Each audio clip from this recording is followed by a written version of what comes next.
Good morning, class. Before we start our discussion for today, let's pray first.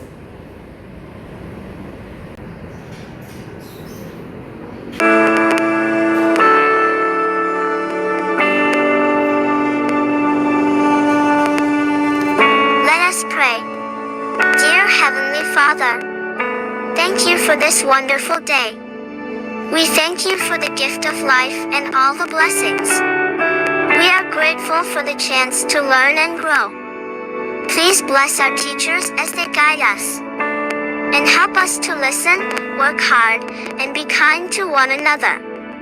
Fill our hearts with joy, our minds with knowledge, and our spirits with peace.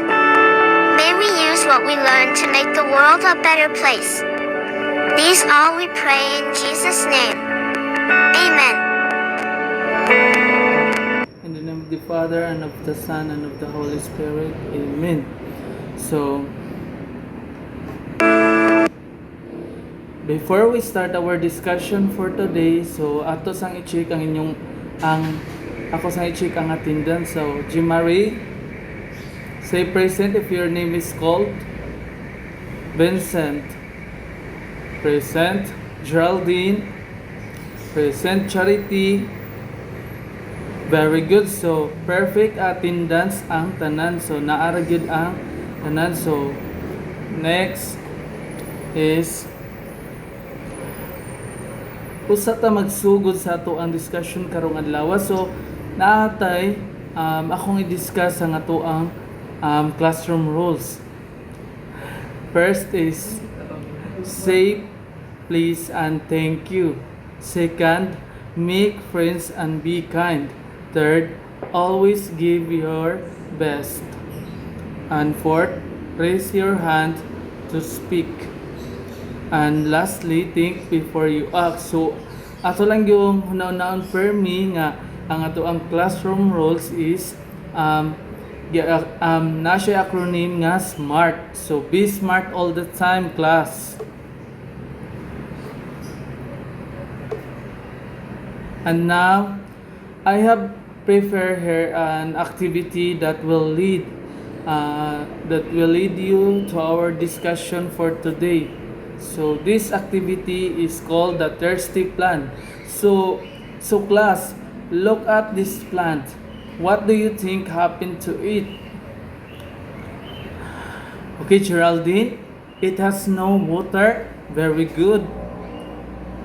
Jimari, it did not get sunlight. Okay, very good.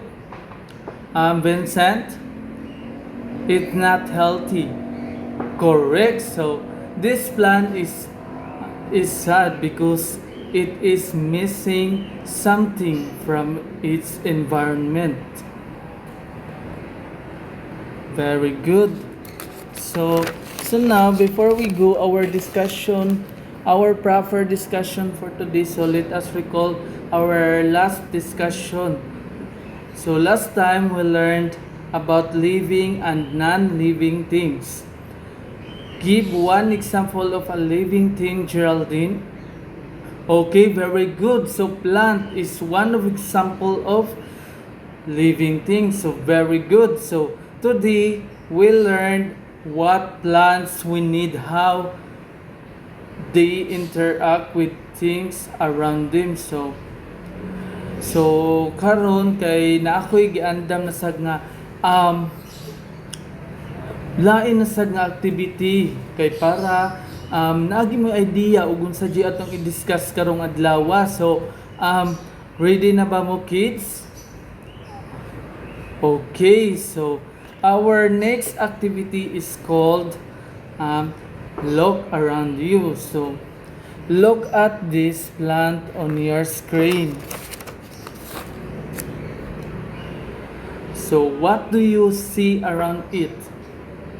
Okay, soil, sunlight, water. So very good. These are plants of these are parts of a plant's environment. So soil, sunlight, and water are parts of a plant's environment. So next is I have here a question. So why does the plant need sunlight? Okay, so it can grow. So very good, Geraldine. So ang tanom, so magkinahanglan gid ang tanom og kahayag para motubo ang tanom. So next is why does it need water? Okay, Vincent. Very good. So because plants will die without water.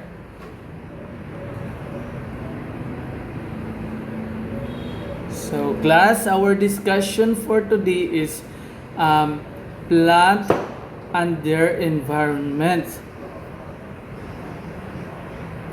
I have prepared here a short video about our topic for today, class, and then ang inyong buhaton is maminaw lang mo kay na ako'y activity nga ihatag ninyo og mga question after this video. And like sunlight, it is important for a plant to get just the right amount of water. It is pretty cool to see how soil, sunlight, air, and water all work together to help plants grow. Were you surprised that plants need some of the same things that you need? It is pretty cool to compare and contrast, right? Beyond the core four, there are two other things that help plants stay healthy and strong.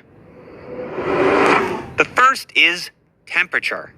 Most plants grow well in warm daytime temperatures and cooler nighttime temperatures. If it is too hot, plants will dry up and die. If it is too cold, they will freeze. Second is space. Okay. So, naminaw ra ba ang tanan sa video nga akong giandam, class? So, okay, very good. So, karon na ako'y mga question para sa atong discussion nga sa katong video nga to ang gitan-aw. So, Geraldine, what do plants need to survive? Okay, very good. Sunlight, water, air, and soil. So, very good. So, mao to siya yung mga kinanglanon para mabuhi ang tanom. So, Vincent, how do plants interact with animals? Okay, very good. Animals eat them and some help spread seeds. So, ang mga animals, so sila ang mga nagtabang sa plants para mo spread ang ilahang mga kaniang mga kaliwat or ang ilang mga seeds is kanang, like for example, the bats eating the fruits. So ang bats, if kauno nila ang kanang mga fruits, inig kalibang nila is ang liso is manurok ra na sa yuta, class. So manubo ang katong mga liso, so mao na siya ang mahimo na pod nga kanang mga kahoy or mga plants. So okay, so today kay nasabta naman ninyo ang atong discussion, so I have prepared an activity. So this activity is called,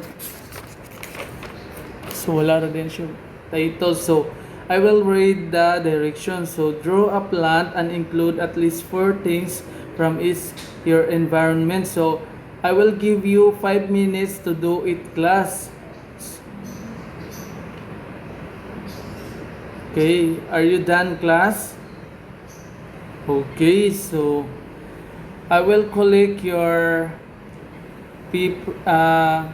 I will collect your work later.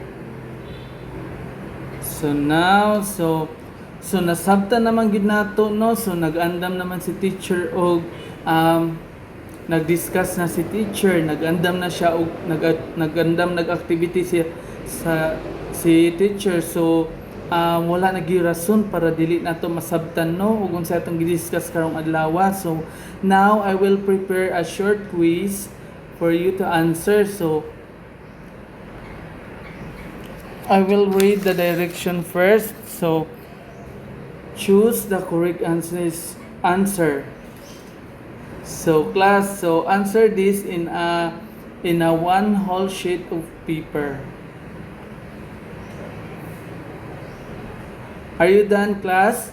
Okay, so now let's correct your answer. So first is what do plants need to make food?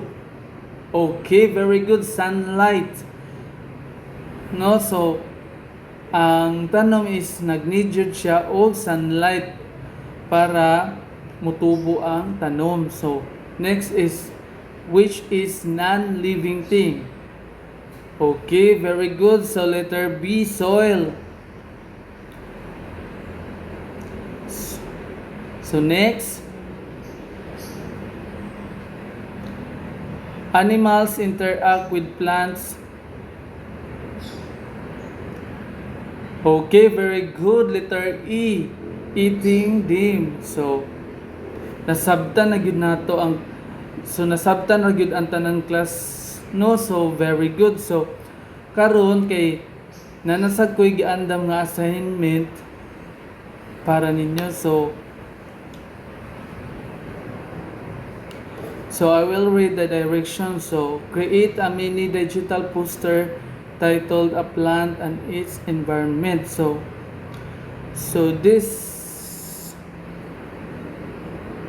assignment, draw or insert a picture of a plant. Add the things that the plant needs from its environment, like for example sunlight, water, soil, and air. So include one living thing and plant interacts like bird, insect, or a person. And then write a two to three simple sentences explaining your drawing. So sa inyong assignment class, so ipasin ninyo siya next meeting nato.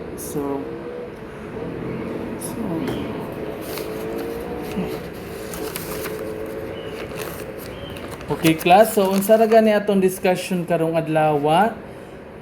Okay, Vincent. Okay, very good. The plants and their environment. So Geraldine, unsa gani ang kinahanglanon sa tanom para healthy ug mutubo ang atong mga tanom? Okay, very good. Water, soil, and sunlight. Okay class, so sa nasabtan naman ninyo, so next meeting, prepare and study for our next lesson. Okay class, goodbye and thank you. Okay,